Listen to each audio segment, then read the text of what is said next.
Hey guys, I've always wondered what would happen if you put a computer's brain in a blender. Turns out it makes a terrible smoothie. But seriously, today we're going to talk about something that's probably in your pocket right now, the CPU. You know, that tiny chip that makes your phone smarter than some of us? Now, this is really cool. The story of CPUs starts way back in the 1940s when a bunch of super smart folks were trying to make machines do math faster than humans. The real breakthrough came in 1947 when three guys at Bell Labs invented the transistor. This tiny device could control electric current, and it was way smaller and more reliable than the vacuum tubes they were using before. It's like they shrunk that room-sized calculator down to something you could actually hold without getting a hernia.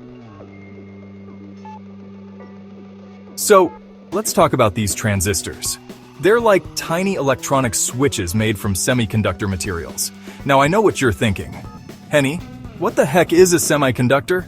Well, it's basically a material that sometimes conducts electricity and sometimes doesn't. These semiconductors are the key to making integrated circuits, which are like little cities of transistors all crammed together on a tiny chip. It's mind-blowing how many transistors we can fit on a modern CPU. We're talking billions. Now, here's where it gets really interesting. CPUs don't speak English or Spanish or even Klingon.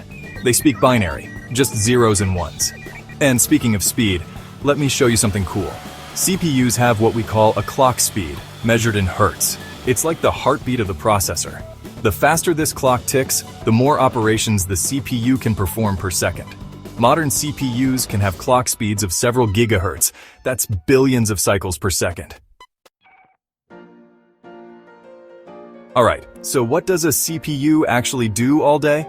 Well, it follows a cycle called fetch, decode, execute. The CPU has two main parts that handle this process, the control unit and the arithmetic logic unit. The control unit is like the CPU's boss, telling everything else what to do. The arithmetic logic unit, or ALU, is the math whiz of the operation. It's doing all the calculations while the control unit is shouting orders.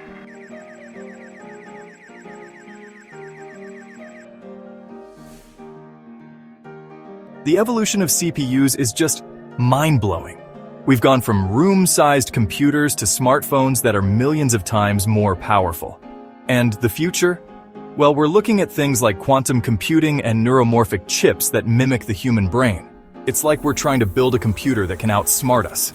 Which, let's be honest, might not be that hard for some of us.